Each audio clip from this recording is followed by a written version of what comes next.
Welcome to Baker Street Sleuth. The fire is warm, but the mystery tonight is chilling. Tell me, where in the world are you tuning in from? Do like and subscribe for more tales from the archives. And please, leave your story suggestions in the comments. It was a bitter winter in London, and a grey fog lay thick upon the streets, like a suffocating veil. I had not seen Holmes so restless in weeks. Then, one evening, a telegram arrived, urgent, abrupt, and unsettling. A man had vanished from a crowded theatre without a single witness to his departure. There had been no struggle, no cry, no trace left behind. What made it all the more curious was that the missing man had been seated among hundreds. Scotland Yard was baffled, treating it as a simple disappearance. Holmes, however, saw something deeper. Within the hour, we were racing through the fog in a rattling hansom cab. The game, I felt, had already begun. Chapter 1. A case presents itself.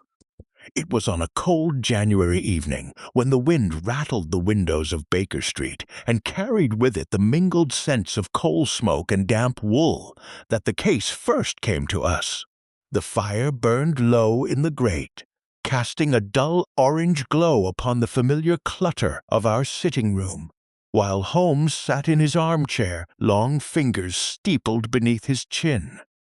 I had been attempting to read, though the distant rumble of carriage wheels and the occasional shout from the street below made concentration difficult.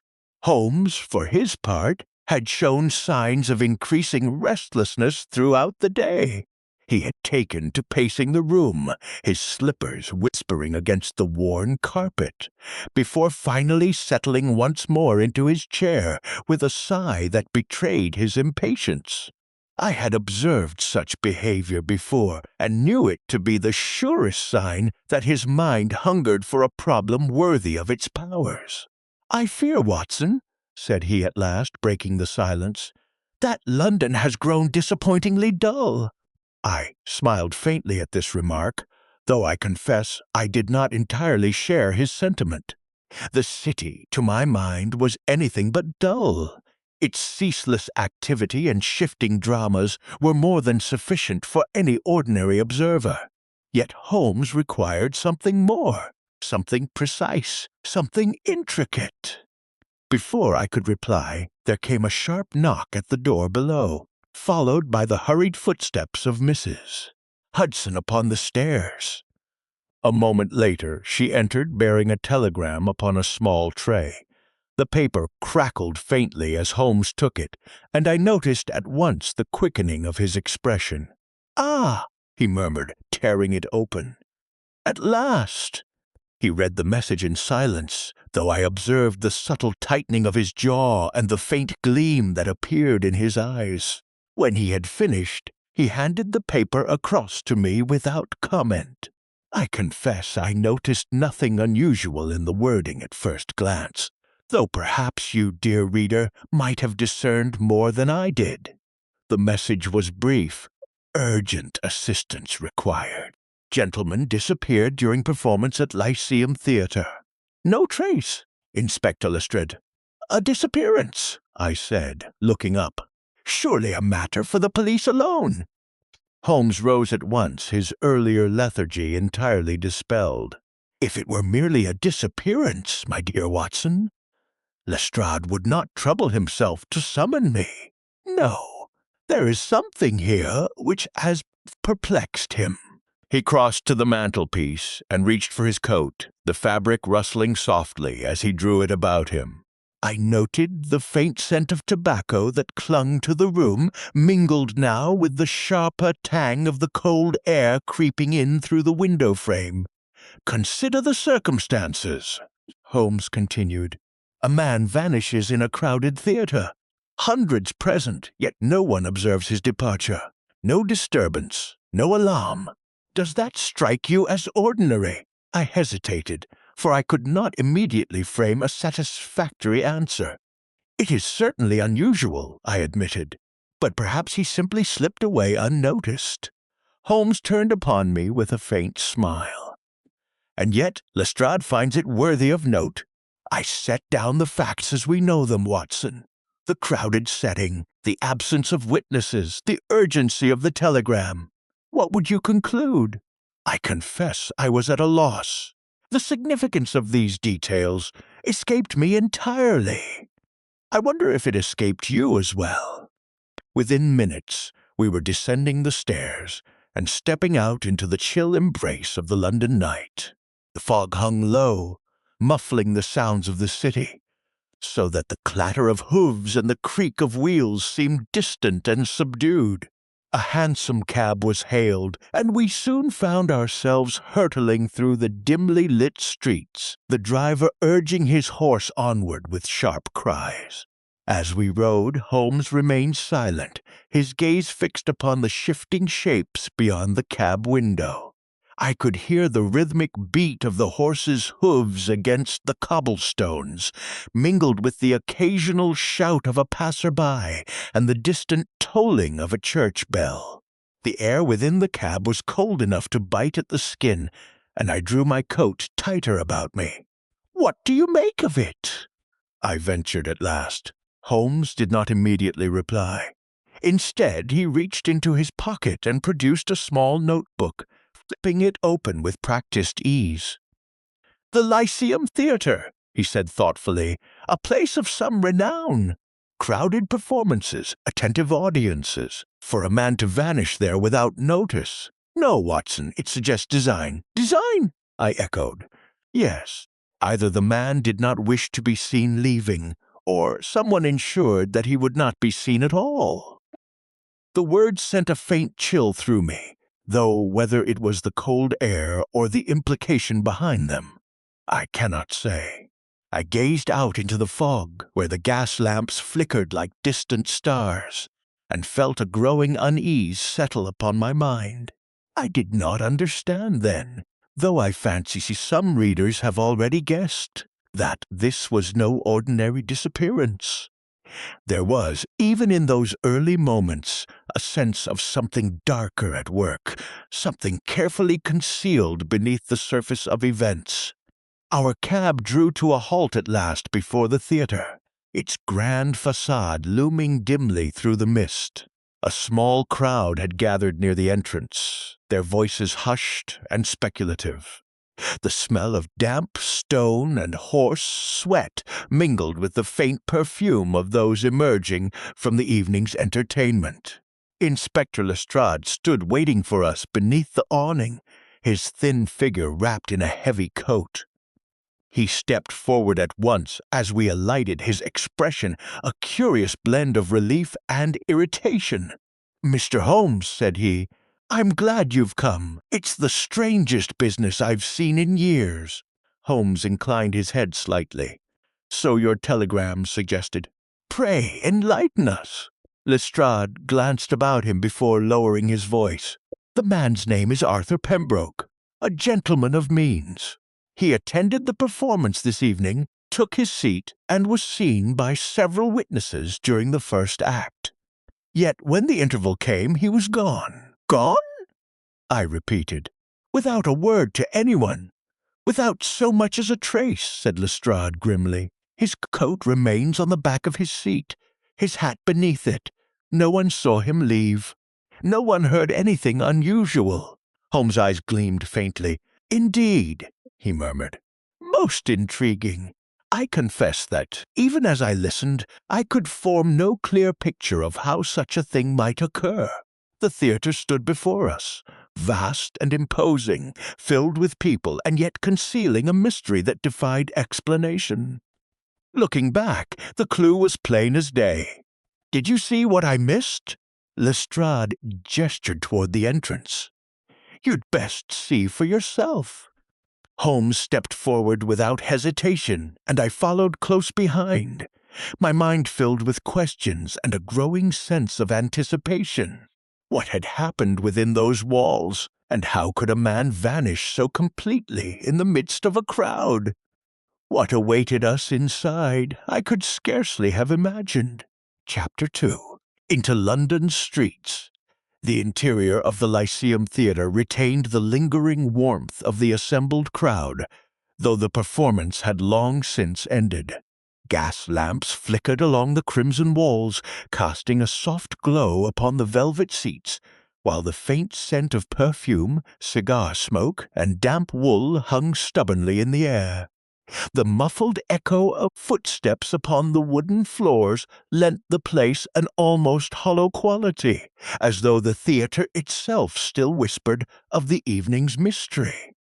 Inspector Lestrade led us down the central aisle, his boots producing a steady rhythm against the boards. I could hear the distant murmur of staff voices and the rustle of curtains being drawn somewhere beyond the stage. The temperature within was curiously uneven, warm near the seating, yet touched with a creeping chill that seemed to emanate from the shadowed corners. "Here," said Lestrade, stopping abruptly. We had reached a row midway down the theatre. One seat stood conspicuously marked, not by any official sign, but by the simple presence of a gentleman's coat draped neatly over its back. Beneath it lay a hat, slightly crushed at the brim. The fabric of the coat was of fine quality, dark and smooth beneath the lamplight, and I noticed at once the faint scent of expensive cologne clinging to it.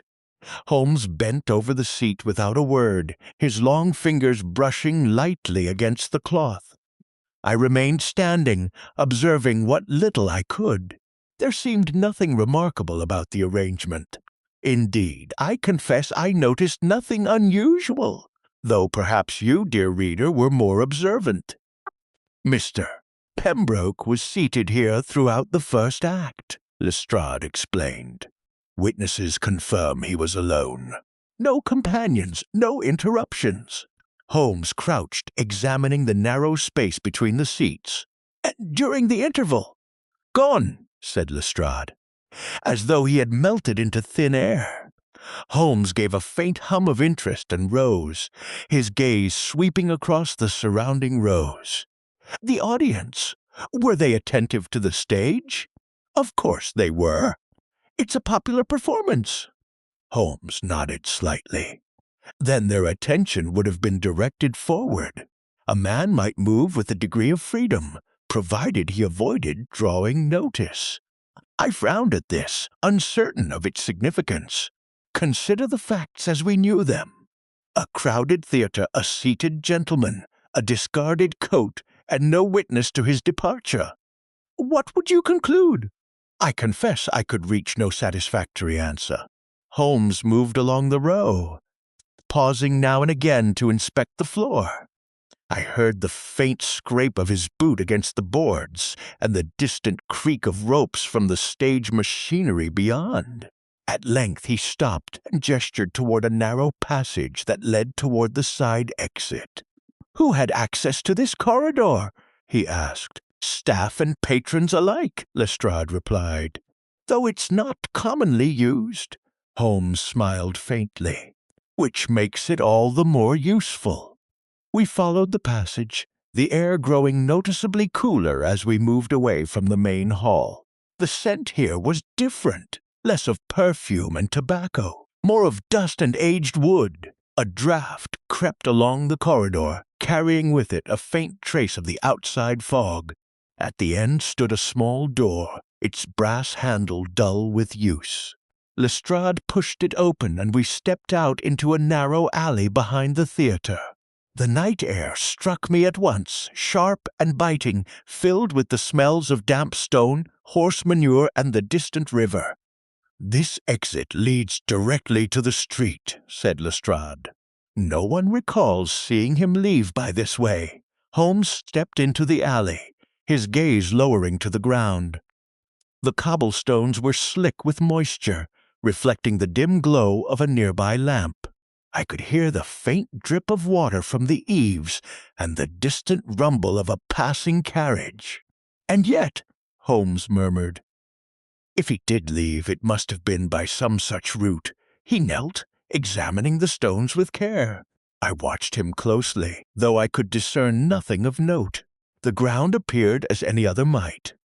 Wet, uneven, and marked by countless indistinct impressions. I failed to connect the details. I admit freely. Perhaps you fared better. Holmes rose after a moment, his expression thoughtful. We shall return to this, he said. For now, I should like to speak with those who last saw Mr. Pembroke. Lestrade nodded and led us back inside, where a theatre attendant awaited us near the entrance. The man was of slight build, with nervous eyes and hands that fidgeted constantly with the edge of his uniform. You were on duty this evening? Holmes asked. Yes, sir, the man replied, his voice trembling slightly. And you observed the gentleman in question? I did, sir. He arrived shortly before the performance began, took his seat without speaking to anyone. Holmes regarded him steadily. Did you notice anything unusual about his manner? The attendant hesitated. Well, sir, he did seem somewhat distracted. In what way? He kept glancing about, sir, as though expecting someone. Holmes's eyes gleamed faintly. And did anyone approach him? Not that I saw, sir.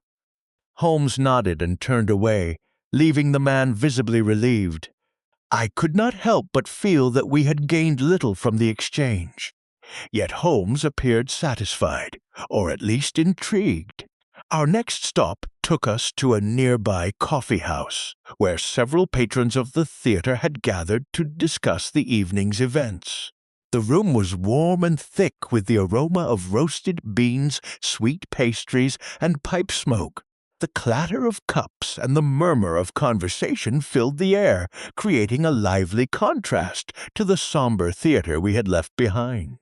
Holmes spoke with a lady who had been seated 2 rows behind Mr. Pembroke. She described him as well-dressed and quiet, though she recalled no moment when he left his seat. It was most peculiar, she said. One moment he was there, and the next, nothing. Holmes inclined his head politely. And you observed no disturbance? None at all. As we left the coffee house, I found myself increasingly perplexed. 3 locations, several witnesses, and yet no clear explanation. The evidence pointed in multiple directions. I confess I was lost. Were you? Holmes, however, seemed far from discouraged. As we stepped once more into the fog-laden street, he paused and drew a long breath, as though savoring the cold air. There is a pattern here, Watson, he said quietly. A design which, though incomplete, begins to take shape. I see nothing of the sort, I admitted. Holmes smiled faintly. Naturally. He turned then, his gaze fixed upon the distant glow of the theatre lights. Come, said he. There is more to be uncovered yet. As we made our way back through the dim streets of London, the sounds of the city rising and falling around us, I could not shake the feeling that we stood upon the edge of something far greater than a simple disappearance. The questions had multiplied, but the answers remained just beyond our grasp. Chapter 3. Deeper Waters. The following morning broke under a pale, reluctant light that struggled through the heavy London fog. A damp chill clung to the air, seeping through coat and glove alike, while the streets exhaled their usual mixture of coal smoke, horse sweat, and stale refuse. Holmes had risen early, and when I entered our sitting room, I found him already dressed, standing by the window, with his back to me, his long frame outlined against the gray gloom beyond the glass. "You are late, Watson," said he, without turning. "The city has been awake for hours, and with it our quarry." I glanced at the clock and muttered a mild protest, though I confess his energy far outpaced my own that morning. The remnants of breakfast still lingered upon the table. Cold toast, the faint buttery scent of eggs, and a pot of tea whose warmth had long since faded. Holmes, however, appeared untouched by such earthly concerns. "We return to the theatre?" I asked. Holmes turned at last, his eyes bright with purpose. "No, we go to the river." "The river?" I echoed. "The Thames, Watson. If a man vanishes in London, one must always consider where the city disposes of its secrets. His words carried a weight that I did not fully comprehend at the time. I did not understand then, though I fancy some readers have already guessed that Holmes had already begun to trace a path invisible to me. Within the hour, we found ourselves at the riverside, where the docks stretched out in a maze of timber, rope, and shadow. The air was thick with the pungent smell of brine, tar, and rotting wood, mingled with the sharper tang of fish and damp cargo. Crates were stacked high along the wharf, their rough surfaces slick with moisture, while the creak of ships and the slap of water against their hulls formed a constant, uneasy rhythm.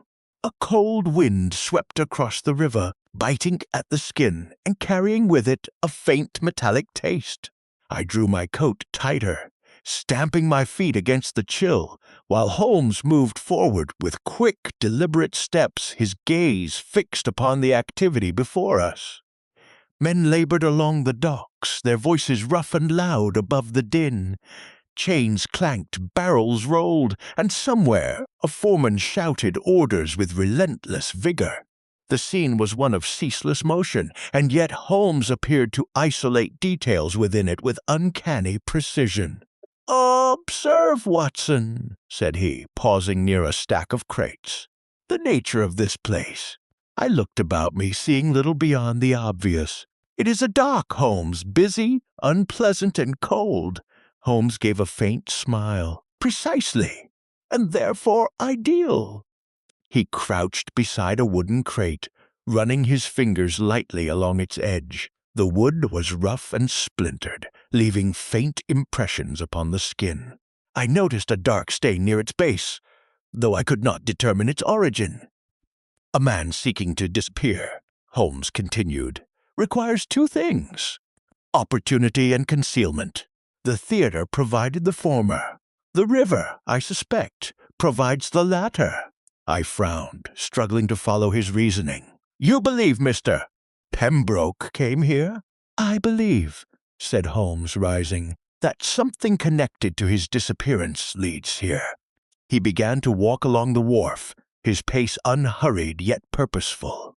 I followed close behind, the uneven boards shifting slightly beneath our feet. The sound of water lapping below was constant, a dull and persistent whisper. At length, Holmes stopped before a narrow gangway leading to a moored barge. The vessel was old, its paint peeling, and its ropes worn with age. A faint odor of oil and damp canvas hung about it, and I could hear the low creak of its structure as it shifted with the current. "Who owns this barge?" Holmes asked a nearby dockworker. The man, a burly fellow with a weathered face, glanced at us with mild suspicion. "Belongs to a man named Hargreaves," he said. "Comes and goes as he pleases." Holmes nodded thoughtfully. "And was it here last night?" The man scratched his chin.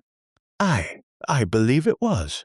Holmes thanked him and stepped onto the gangway without hesitation.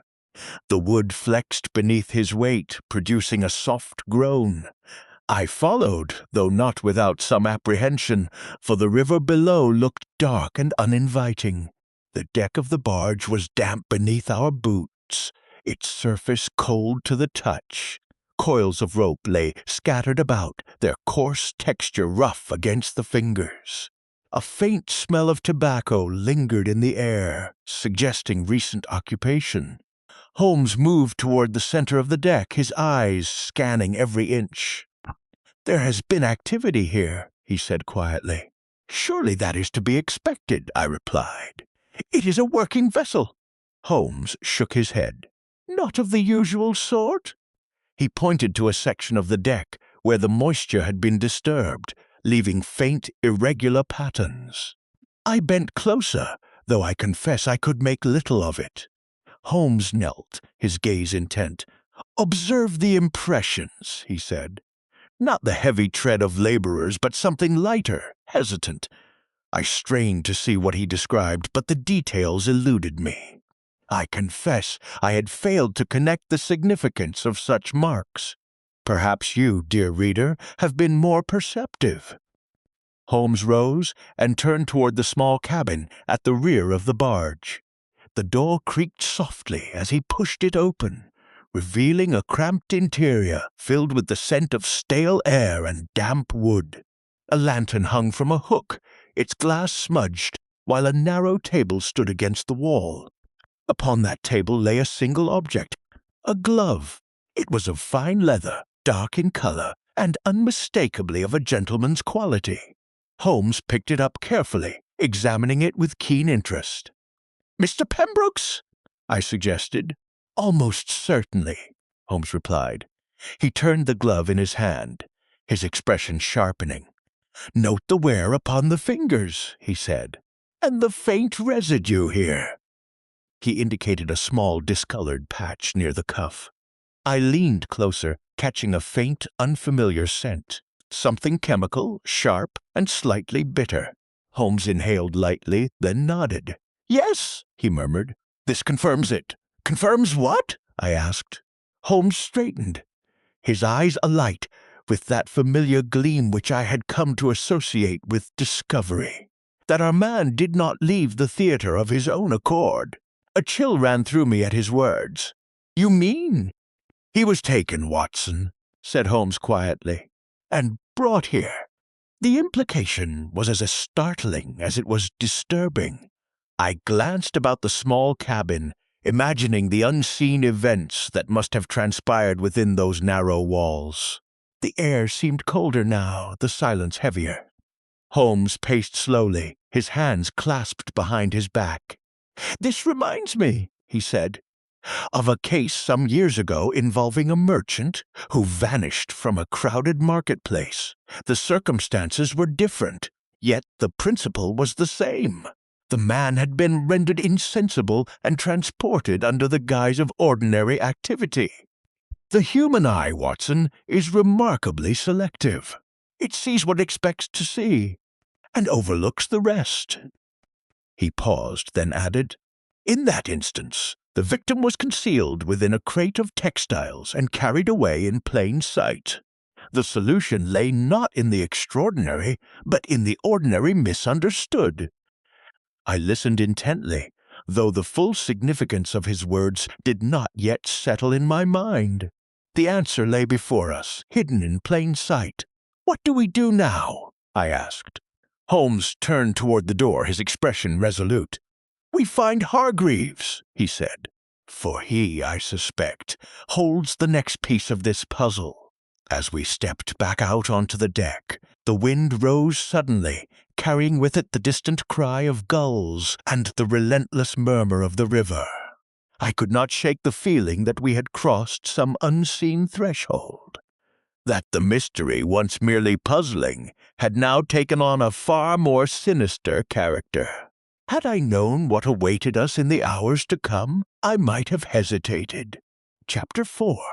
Shadows and Suspicions. The name of Hargreaves led us first into a quarter of London, where the streets narrowed and the air grew thick with the odors of industry and neglect. Smoke from nearby factories drifted low, mingling with the sour scent of refuse and the ever-present damp of the river. The cobblestones beneath our boots were uneven and slick, while the distant clang of machinery rang out with monotonous persistence. Holmes moved with quiet purpose, his gaze alert to every detail, while I followed with growing unease. The neighborhood seemed to press in upon us, its buildings leaning inward as though conspiring to conceal their secrets. A cart rattled past, its wheels splashing through shallow puddles, and somewhere a child cried out before being abruptly silenced. We found Hargreaves at last in a small warehouse near the docks, a structure of weathered brick and warped timber. The interior was dimly lit, the air heavy with the smell of oil, rope, and damp wood. Barrels and crates were stacked haphazardly, their rough surfaces worn smooth in places by constant handling. The man himself stood near a workbench, his broad shoulders hunched and his hands blackened with grime. He turned as we entered, his expression wary. "Hargreaves," said Holmes calmly. "That's my name," the man replied. His voice was rough, carrying the rasp of long exposure to smoke and cold air. Holmes inclined his head slightly. "We have reason to believe your barge was occupied last night." Hargreaves shrugged, though I noticed a flicker of tension pass across his face. "It's a working vessel. Men come and go." Holmes's eyes rested upon him steadily. "And did any gentleman come aboard?" The man hesitated, then shook his head. "Not that I recall." I confess I found his denial plausible enough. There was nothing in his manner that struck me as overtly suspicious. Yet Holmes remained unmoved, his expression unreadable. "Very well," said he at last. "We shall not detain you further. For now." As we stepped back into the street, I turned to Holmes in some frustration. "You believe he is lying?" Holmes did not answer immediately.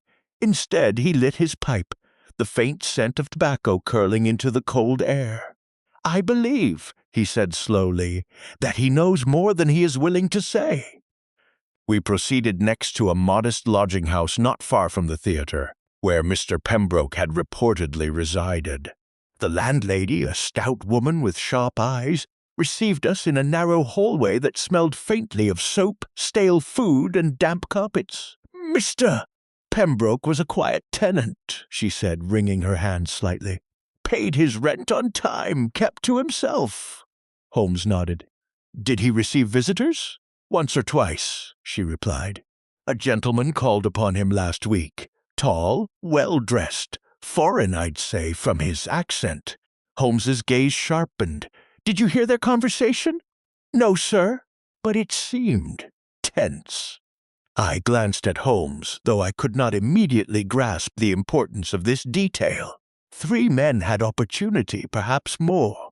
Hargreaves, this unknown visitor, and any number of others. Which would you suspect? I confess I was uncertain. Our inquiries next took us to a bookmaker's office, where we learned that Pembroke had recently placed several substantial wagers. The room was thick with the smell of ink, paper, and cheap cigars, while the constant scratching of pens filled the air like a restless murmur. "He lost heavily," said the clerk, adjusting his spectacles. "But he didn't seem troubled by it." Holmes tapped his fingers lightly against the counter. "And did he meet anyone here?" The clerk nodded. "A man came to see him 2 days ago. Didn't give a name. Again, a fragment of information, yet no clear picture." As we left, I felt the weight of confusion pressing upon me. The evidence seemed scattered, each piece disconnected from the next. I failed to connect the details. Perhaps you fared better. Our final visit of the day brought us to a small photography studio tucked away in a quieter street. The air within was thick with the sharp chemical scent of developing solutions, while glass plates and polished lenses gleamed under the lamplight. The photographer, a thin man with ink-stained fingers, greeted us with evident curiosity. "Yes, I knew Mr. Pembroke," he said. "He came here recently." "For what purpose?" Holmes asked. "To have his photograph taken," though he seemed uneasy. "In what way?" "He insisted upon receiving the plate immediately. Would not allow me to keep a copy." Holmes's expression grew thoughtful. "Did he explain why?" "No, sir. Only that it was of importance." As we stepped back into the fading light of the afternoon, the chill had deepened, and the wind carried with it the distant tolling of bells. I could hear the rumble of carriages and the murmur of voices, yet my mind remained fixed upon the puzzle before us. "The pieces are there," said Holmes quietly. "They only require arrangement." "I see no arrangement at all," I admitted. Holmes smiled faintly. "Naturally." We walked on in silence for some time, the city unfolding around us in all its complexity. I could not shake the feeling that we were being drawn toward some hidden truth, though its shape remained elusive. The truth, when it emerged, was darker than any of us expected. As we returned at last to Baker Street, I found myself reflecting upon the day's discoveries. Hargreaves with his guarded answers, the unknown visitor, the unexplained photograph, and the curious wagers, all threads in a tapestry I could not yet discern. The net, I sensed, was beginning to close, but upon whom I could not say. Chapter 5. The Pursuit. It was near dusk when Holmes at last gave voice to the urgency that had been building within him throughout the day.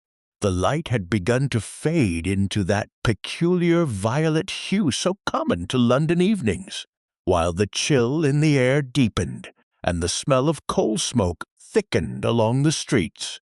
We had scarcely set foot within Baker Street when Holmes seized his coat once more, his movements quick and decisive. "Come, Watson," said he, "we have lingered long enough. Our man will not wait upon our convenience." There was a sharpness in his tone that brooked no delay. I followed him at once, though I confess I did not fully understand what had prompted this sudden resolve. The evidence, to my mind, remained as scattered and perplexing as ever. Within minutes we were once more in a hansom cab. The horse urged forward at a brisk pace. The wheels rattled loudly against the cobblestones, while the driver's whip cracked sharply above us. The air was bitterly cold, and I could taste the damp fog upon my lips, mingled with the faint acrid tang of the city. "Where are we bound?" I asked. "The warehouse," Holmes replied. "Hargreaves may not speak, but his actions will." The cab sped onward, weaving through the crowded streets. We passed through markets where vendors shouted over one another, their voices blending with the clatter of carts and the bleating of animals. The smell of roasted chestnuts drifted briefly through the air, only to be replaced by the harsher odors of refuse and smoke as we pressed deeper toward the docks. I glanced at Holmes, who sat opposite me, his eyes fixed and unblinking. "You are certain of this?" I ventured. Holmes's lips curved slightly. "Certainty, Watson, is a luxury seldom afforded to us. But I am confident enough. I confess I remained unconvinced. The significance of our earlier discoveries still eluded me. The glove, the photograph, the wagers, all seemed fragments without cohesion. I stared at them in my mind, comprehending nothing. Perhaps you have been more astute." The cab came to a sudden halt, and we leapt down at once. Before us stood the warehouse we had visited earlier, its dark outline looming against the fading sky. A single lantern burned near the entrance, casting long wavering shadows upon the ground. Holmes raised a hand for silence. From within there came the faint sound of movement, wood scraping against wood, and the low murmur of voices. "They are here," he whispered. Without hesitation, he moved toward the door, which stood slightly ajar. The hinges creaked softly as he pushed it open, and we slipped inside. The interior was dim, the air thick with the smell of oil, rope, and damp timber. Shadows stretched across the floor, broken only by the flickering light of a lantern set upon a crate. The temperature was noticeably colder within, the chill settling deep into the bones. We advanced cautiously, our footsteps muffled against the rough wooden boards. The sound of voices grew clearer. Two men speaking in low, hurried tones. "Told you this was a mistake," one voice muttered. "Too late now," replied the other. Holmes glanced back at me, his eyes gleaming with that familiar intensity. Then, with a sudden movement, he stepped forward into the light. "Indeed," said he calmly. "Far too late." The men started violently, one knocking over a crate in his haste. The crash echoed sharply through the warehouse, followed by the rapid thud of footsteps as one of them bolted toward the rear exit. "After him, Watson!" cried Holmes. I needed no further urging. I sprang forward, my boots striking hard against the floor as I pursued the fleeing figure. The man darted through a narrow passage, his movements quick and desperate. I could hear his breath, ragged and uneven, and the pounding of his feet upon the boards. We burst out into the alley beyond, where the cold air struck like a blow. The man stumbled briefly upon the slick cobblestones, then regained his footing and ran toward the river. The chase that followed was one of the most harrowing I have ever experienced.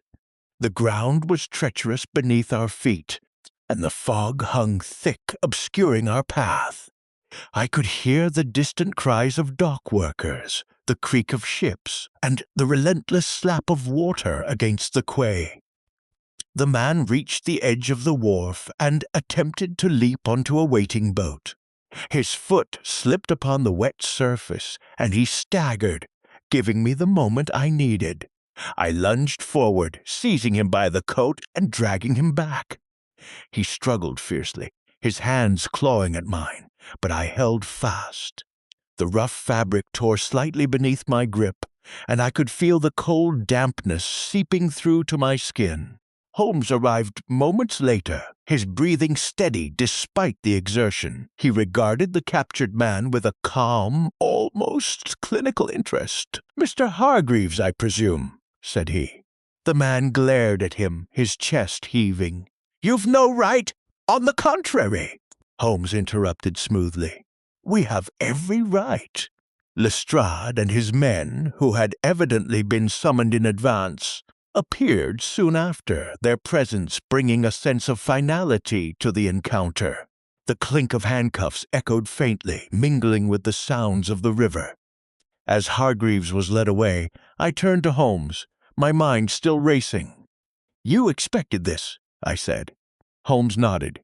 His reluctance to speak, combined with the evidence upon the barge, made it inevitable that he would attempt to act before we could return. "And the other man?" I asked. "An accomplice," Holmes replied, "though not the principal actor." I stared at him in bewilderment. "Then who?" Holmes raised a hand. "Patience, Watson. We are close, but not yet at the end." I confess I was more confused than ever. The capture of Hargreaves, though dramatic, seemed only to deepen the mystery. What role had he played? And where, in all this, was Mr. Pembroke?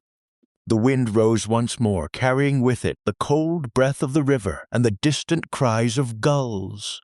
I shivered slightly, though not entirely from the cold. Holmes turned toward the dark waters, his expression thoughtful. "This reminds me," he said, "of a case involving a smuggling ring along the Kent coast.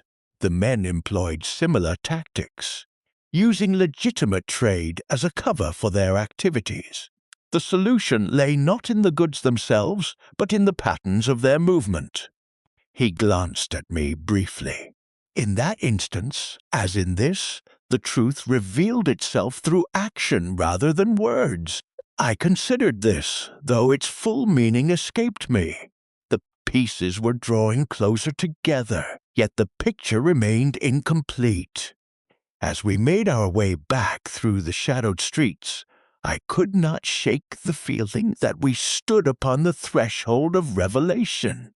The pursuit had yielded results, but the answers still lay just beyond our reach. Resolution, I sensed, was approaching, but not without further surprises. Chapter 6, The Past Speaks. The arrest of Hargreaves brought with it a temporary lull in the urgency of our movements, yet it did little to ease the tension that had settled upon my mind. The following morning found us once more at Scotland Yard, where the atmosphere was thick with the mingled scents of ink, damp paper, and the faint lingering odor of tobacco. Clerks moved briskly along the corridors, their footsteps echoing upon the stone floors, while the low murmur of voices created a constant background hum. Inspector Lestrade received us in his office, a cramped room whose air felt stifling despite the chill outside. A coal fire burned weakly in the grate, casting uneven warmth that did little to dispel the cold that seemed to cling to the walls themselves. "Hargreaves has spoken," said Lestrade without preamble. Holmes inclined his head slightly. As I expected. I leaned forward, my interest immediately sharpened. And what has he told you? Lestrade exhaled slowly, as though reluctant to give voice to the matter. He admits to transporting a man last night from the theatre to the barge. Claims he was paid to do so. By whom? Holmes asked quietly. A gentleman he knew only as Mr. Calder. The name meant nothing to me, though Holmes's expression altered subtly. I confess I noticed little at the time, though perhaps you, dear reader, were quicker to sense its significance.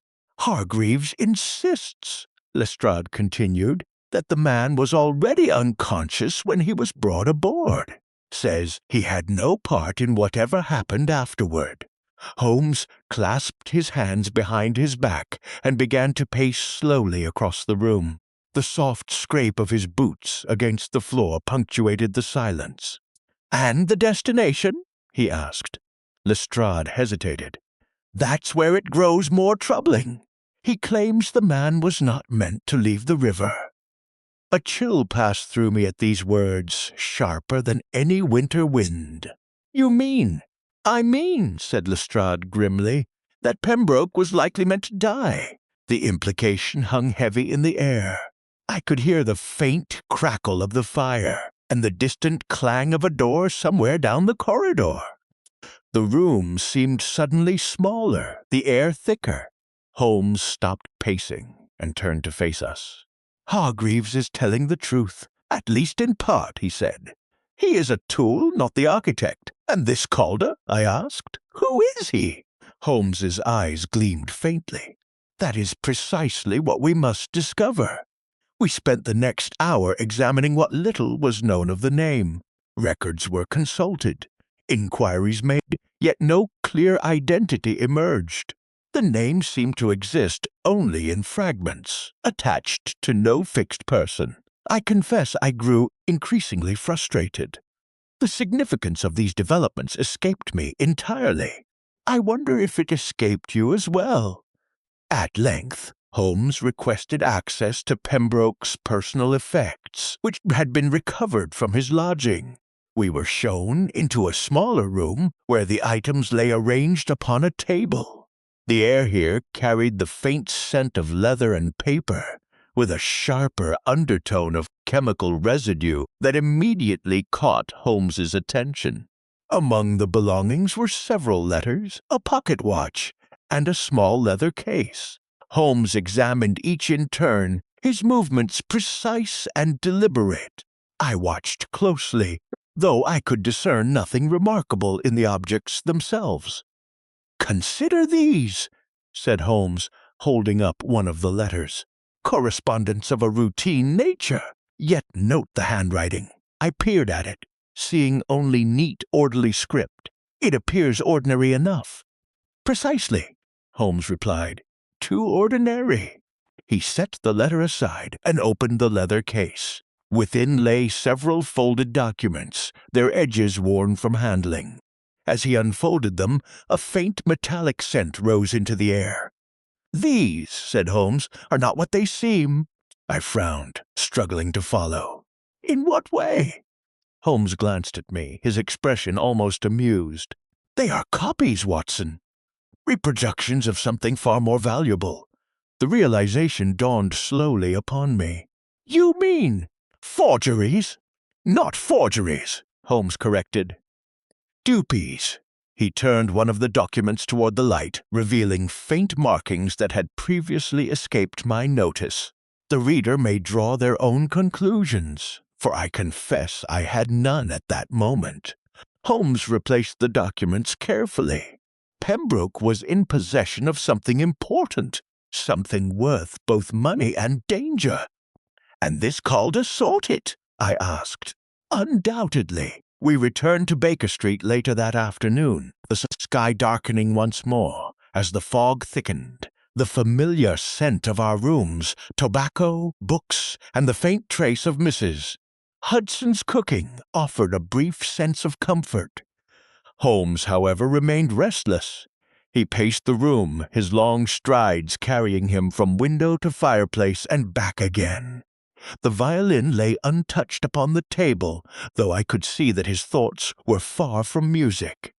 "The signs were there," he said suddenly. I looked up. "What signs?" Holmes stopped and turned toward me. "The theater, the barge, the photograph, the documents. They all point to a single conclusion." I waited, though he did not immediately elaborate.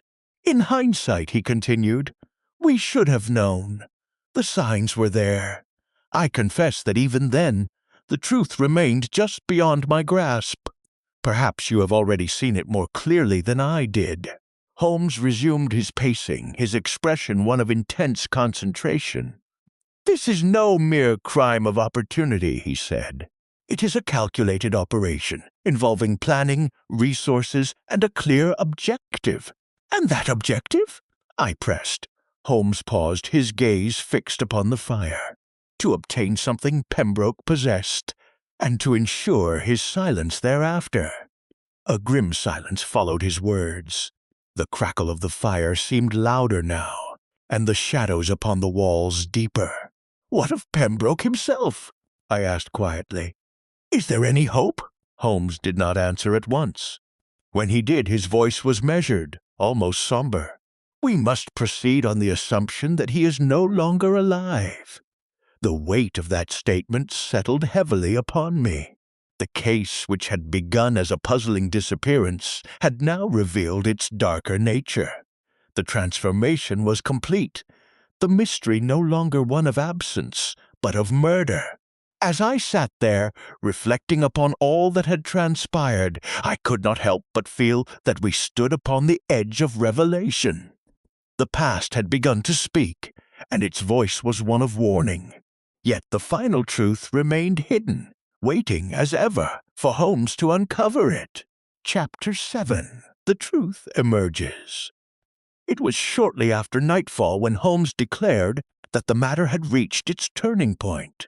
The fog lay thick against the windows of Baker Street, pressing like a living thing against the glass, while inside the fire burned brightly, casting a steady warmth that contrasted with the biting cold beyond. The familiar scents of tobacco and varnished wood filled the room, yet there was an undercurrent of tension that rendered even these comforts uneasy. Holmes stood by the mantel, his fingers steepled, his gaze fixed upon some point invisible to me. I had learned, through long acquaintance, that such a posture signaled the culmination of his reasoning. Yet I confess that I remained entirely in the dark. "The pieces have aligned," said he at last. "We require only the proper setting to bring them together." "And that setting?" I asked. Holmes turned toward me, his eyes alight. "The theater, Watson. Where the performance began, there it shall end." I confess I noticed nothing in this suggestion beyond its theatrical symmetry, though perhaps you, dear reader, have already discerned its deeper purpose. Within the hour we were once more at the Lyceum Theatre. The building stood quieter now, its grandeur subdued in the late hour, though a faint glow of light still emanated from within. Inspector Lestrade awaited us at the entrance, his breath visible in the cold air. "You have something?" he asked, his tone eager despite himself. Holmes inclined his head. "I believe we have everything." We entered together, our footsteps echoing softly along the empty aisles. The scent of dust and fading perfume lingered, while the stage loomed ahead, its curtains drawn back to reveal the bare boards beneath. The silence was profound, broken only by the faint creak of the structure and the distant murmur of the city beyond. Holmes moved to the very seat where Pembroke had last been seen. He rested a hand upon its back, his expression thoughtful. "Here," he said quietly, "is where the illusion was performed." Lestrade frowned. "Illusion?" Holmes turned, addressing us both. "Consider the facts as we knew them. A crowded theatre, a man seated alone, his coat left behind, and no witness to his departure. What conclusion would one naturally draw?" "That he slipped away unnoticed," said Lestrade. Precisely, Holmes replied. And yet that conclusion is false. I felt a stir of anticipation, though I could not yet grasp the full meaning of his words. Holmes stepped into the aisle, his voice steady and clear. Pembroke did not leave this theater of his own accord. He was removed, carefully, deliberately, and in full view of the audience. Lestrade stared at him. Impossible! Holmes's eyes gleamed. On the contrary, entirely possible, if one understands the nature of human attention. He paced slowly, his boots sounding softly against the boards. The audience's gaze was fixed upon the stage. Their minds were engaged, their senses directed. In such circumstances, even the most obvious actions may pass unnoticed. I confess I had never considered such a possibility. The answer lay before us, hidden in plain sight. "But how?" I asked. Holmes turned toward me, through disguise and misdirection. Pembroke was approached during the performance, not by a stranger, but by someone he expected. "The visitor from the lodging-house," I said. "Just so," Holmes replied. "This man, Calder, had already established contact. Pembroke trusted him sufficiently to allow close proximity." Holmes paused, then continued. "At the appropriate moment, Pembroke was rendered insensible, likely through a fast-acting agent applied to the glove we discovered. The scent you noted, Watson, was not incidental. I started at this, for I had scarcely registered it at the time. I failed to connect the detail. Perhaps you fared better. Once unconscious," Holmes went on, "Pembroke was disguised, his form concealed beneath the guise of a theater attendant or stagehand. In the confusion of the performance, he was escorted out through the side passage." Lestrade shook his head slowly. "And no one noticed. No one expected to notice," Holmes replied. "That is the distinction." A silence followed, heavy with realization. The ingenuity of the plan was undeniable, and yet its simplicity made it all the more striking. "But why?" I asked. "What was the purpose?" Holmes's expression grew grave. "The documents, Watson.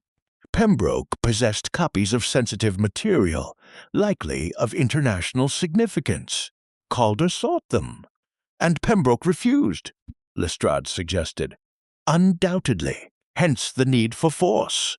Holmes stepped closer, his voice lowering slightly. "But here lies the critical point. Calder did not intend merely to rob Pembroke. He intended to eliminate him." A chill ran through me at these words. "The river," I said slowly. "Exactly," Holmes replied. "The barge was to be the final stage. Pembroke, once stripped of what he carried, would be disposed of." Lestrade clenched his jaw. "Then Hargreaves was the instrument," Holmes said. "Not the mind." I felt the weight of the truth settling upon me. The entire sequence, so baffling at first, now unfolded with grim clarity. Holmes saw the truth immediately. "I wonder how many of you saw it, too." "But Calder," I said. "Where is he now?" Holmes smiled faintly. "Closer than you think." At that moment a figure stepped forward from the shadows near the stage. He was tall, well-dressed, and composed, though there was a hardness in his eyes that spoke of something far less refined. "I must commend you, Mr. Holmes," said he smoothly. "A most impressive reconstruction." Lestrade moved at once, his hand going to his pocket. "Calder," he said sharply. The man inclined his head slightly. "At your service?" I felt a sudden tension in the air, as though the very walls held their breath. The scent of dust and cold stone seemed sharper now, the silence more profound. "You have nowhere to go," Lestrade continued. Calder smiled faintly. "On the contrary, Inspector, I have already accomplished what I set out to do." Holmes stepped forward, his gaze unwavering. "And yet you remain." Calder's expression flickered, if only for an instant. "Curiosity, Mr. Holmes? A failing, perhaps." Holmes's lips curved slightly. "A fatal one." Lestrade's men moved in then, their footsteps echoing as they closed in. Calder made no attempt to flee. Instead, he regarded Holmes with a curious mixture of admiration and resignation. "It seems," said he quietly, "that the game is afoot and lost." Holmes inclined his head. "It would appear so." As Calder was taken into custody, I felt a profound sense of astonishment. The truth, when revealed, had been both intricate and inevitable. Nothing in my experience prepared me for Holmes's revelation, and yet, even in that moment, one question lingered in my mind. "What of Pembroke?" I asked softly. Holmes's expression darkened slightly. "That," said he, "is a matter we must now confirm. The truth had emerged, but its full weight had yet to be felt." Chapter 8. Justice. The arrest of Calder did not bring with it the immediate sense of closure one might expect. On the contrary, as we left the theatre that night, the fog seemed thicker than before, the cold more penetrating, and the sounds of London more distant and subdued. The case, though laid bare in its essential structure, had yet to yield its final and most sombre truth. We returned at once to the riverside, accompanied by Inspector Lestrade and 2 of his men. The docks, which had bustled with activity earlier, were now eerily quiet.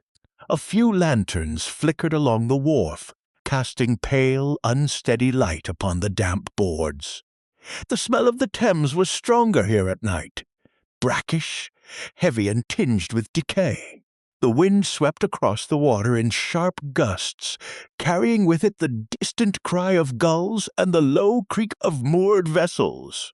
I felt the chill deep in my bones as we approached the barge once more, its dark outline barely visible against the shifting mist. Holmes stepped onto the gangway without hesitation, his movements calm and deliberate. Lestrade followed, his boots striking the wood with a dull, hollow sound. I came last, the damp surface slightly beneath my weight. "Search thoroughly," Lestrade ordered his men. "Every inch." The lantern light wavered as it was carried across the deck, illuminating coils of rope, stacked crates, and the worn planks beneath. The air smelled strongly of oil and wet timber, with a faint lingering trace of tobacco. Holmes moved toward the cabin, his expression grave.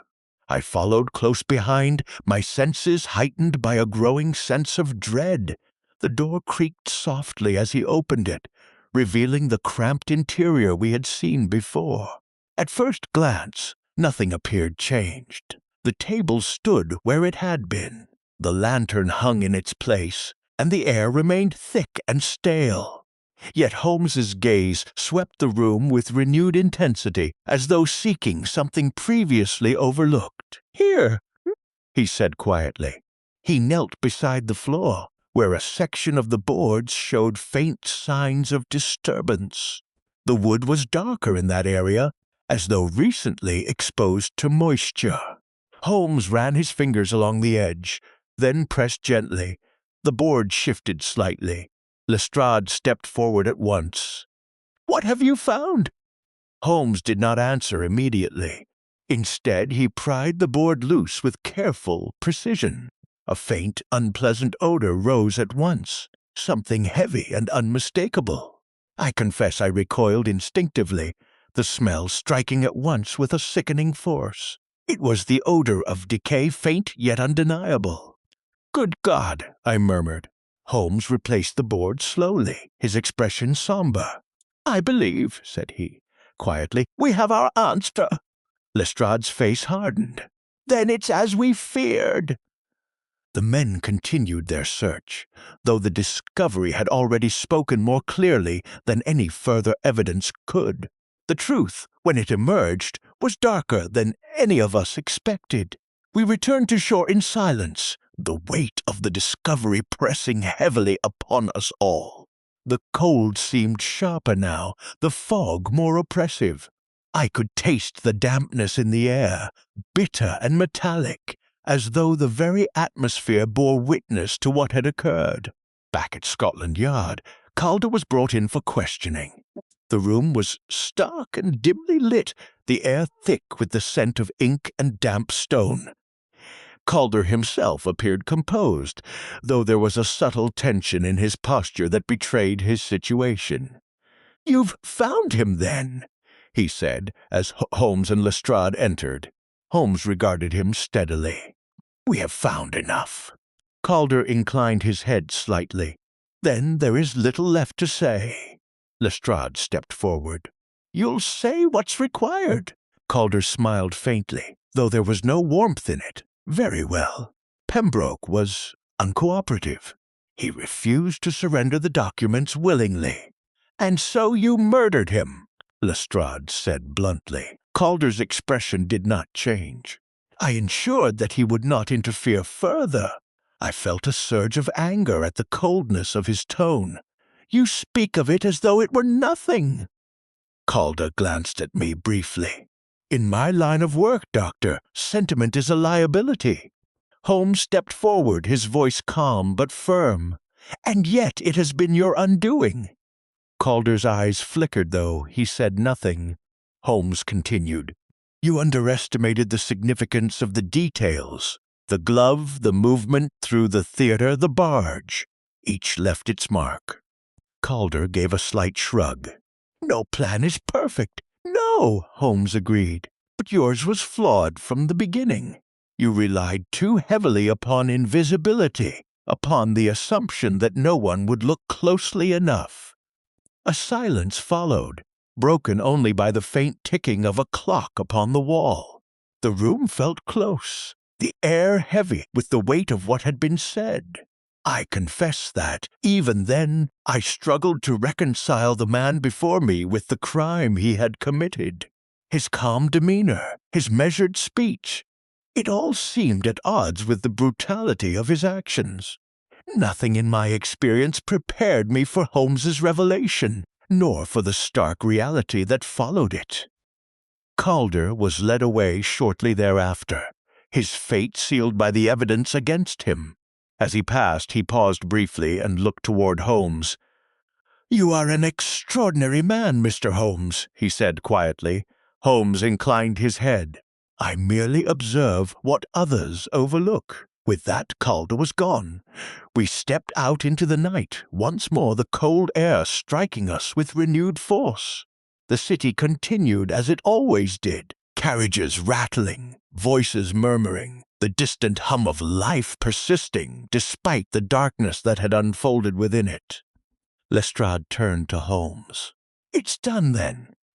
Holmes shook his head slightly. "Not entirely. Justice, perhaps, but not restoration." I understood his meaning. Pembroke was gone, his life extinguished for motives that now seemed both complex and tragically simple.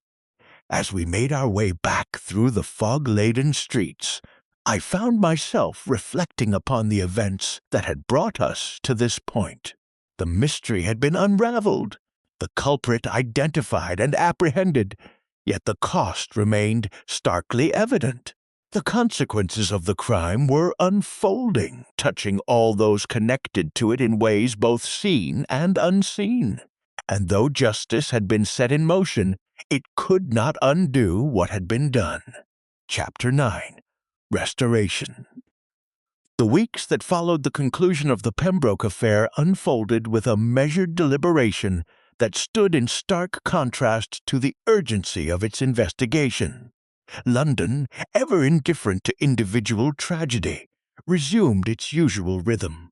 The streets filled once more with the clatter of carriage wheels, the calls of vendors, and the ceaseless hum of commerce.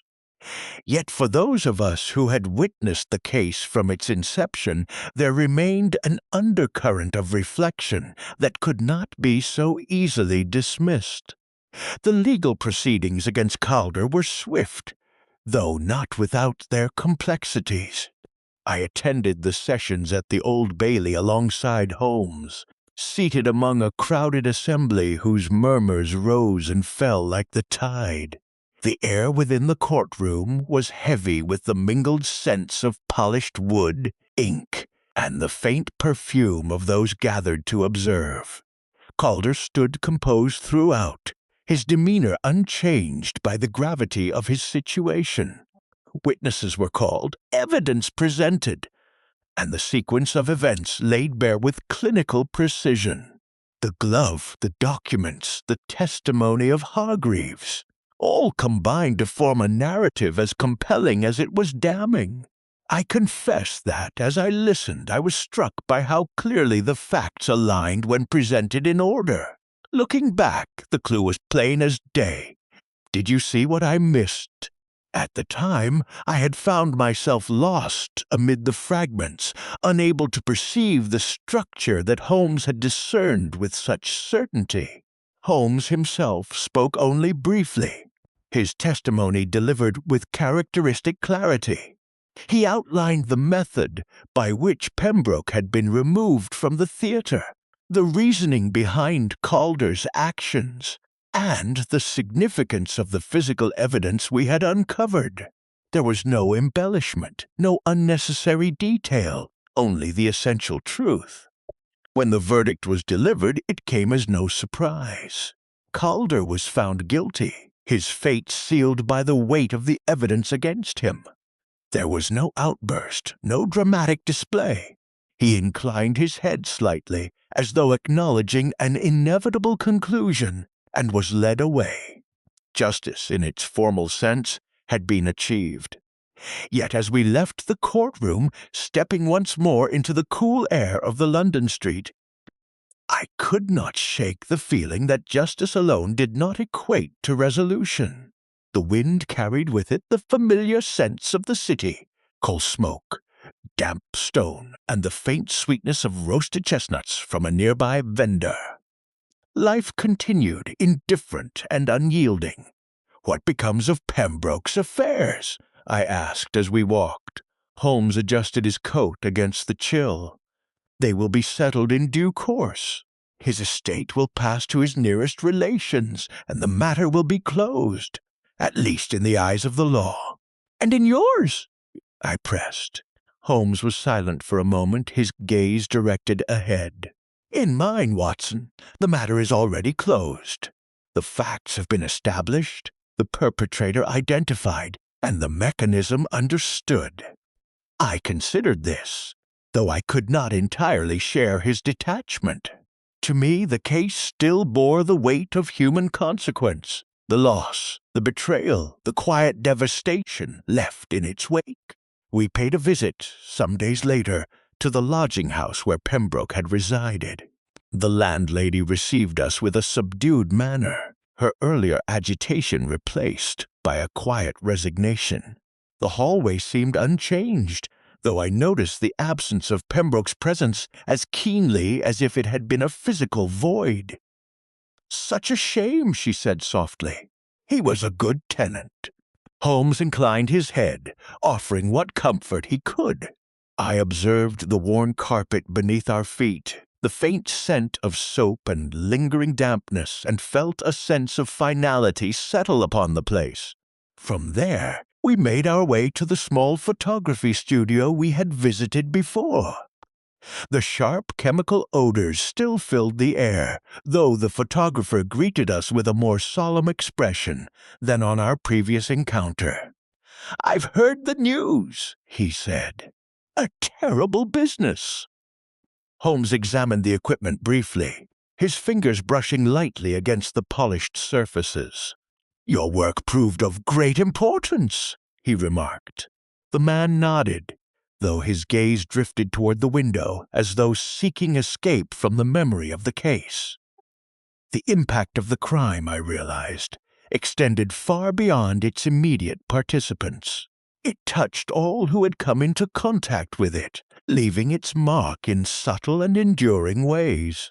As we stepped back into the street, the afternoon light had begun to fade, casting long shadows across the pavement. The temperature had dropped once more, and I could feel the cold seeping through my gloves. The sounds of the city surrounded us, the distant rumble of carriages, the murmur of conversation, the occasional sharp call of a street vendor. Normalcy, it seemed, had returned.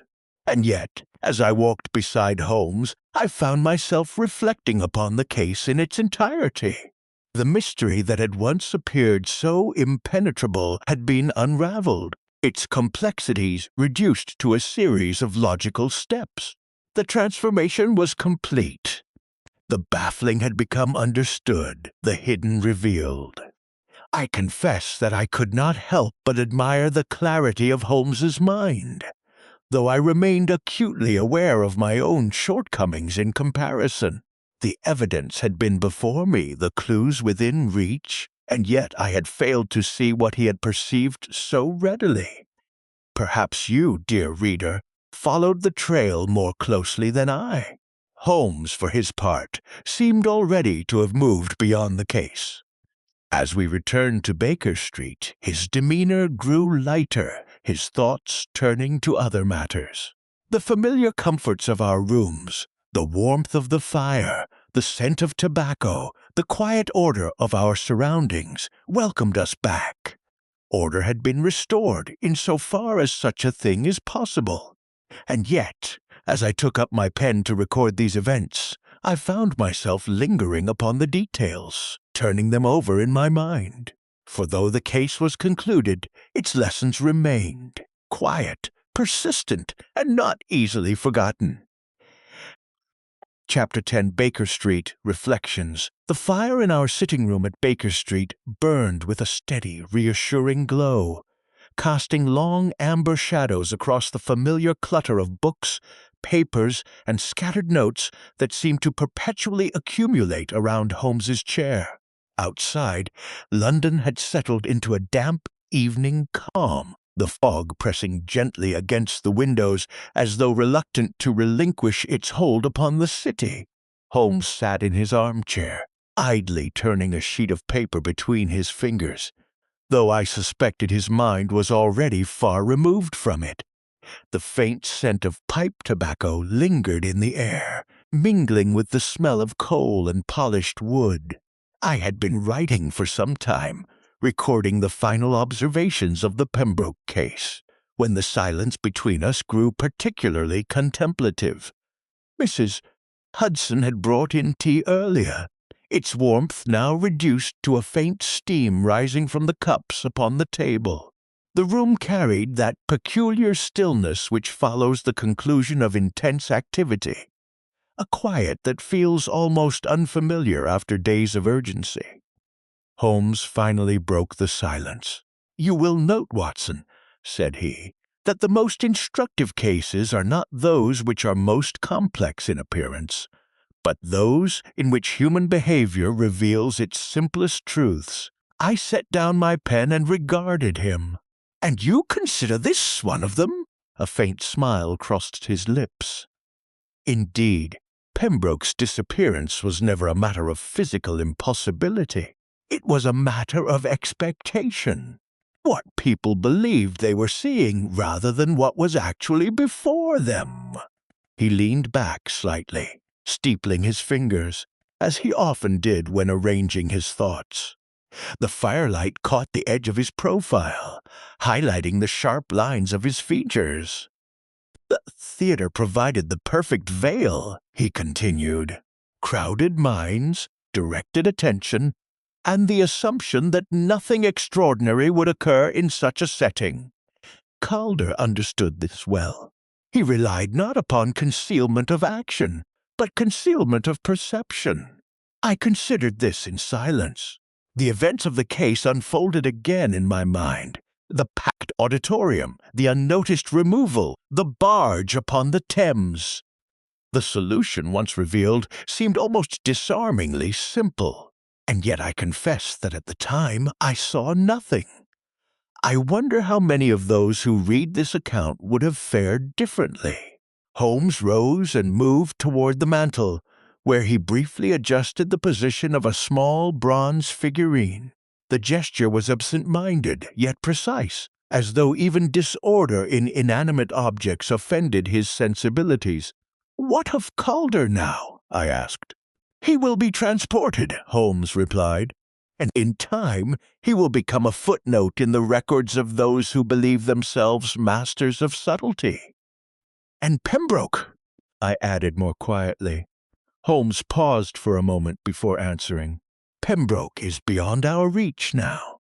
Our duty was to uncover the truth, not to alter its consequences.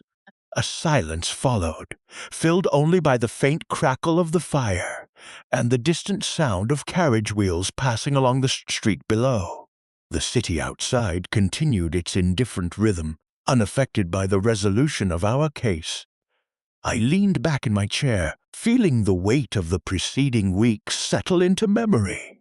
The smells of the investigation returned briefly. The sharp chemical tang of the photography studio, the damp brine of the Thames, the smoky warmth of the theater corridors. Even now they seemed to cling faintly to recollection. Holmes resumed his seat. "There is one point, Watson," he said after a moment, "which I suspect you have not fully considered." "And what is that?" "The fragility of observation. You were present at every stage of the inquiry, and yet the truth remained obscured until I pointed it out. The difference between seeing and understanding is often narrower than one imagines." I gave a small, wry smile. "You are not inclined to spare my pride, Holmes." He returned the smile faintly. "On the contrary, Watson, your observations are invaluable. It is only the interpretation that requires refinement." Outside, a gust of wind pressed against the window, causing the glass to tremble slightly. The fog thickened again, swallowing the faint glow of the street lamp beyond. Holmes rose once more and crossed to the window. "London," he said quietly, "is a vast laboratory. Every street, every household, every gathering of men and women presents its own experiment in human behavior." "And what conclusion do you draw from this one?" I asked. He did not answer immediately.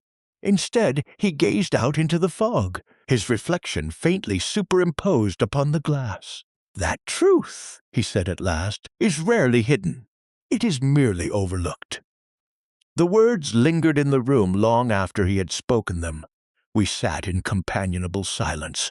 For some time after that, the fire slowly diminishing as the evening deepened.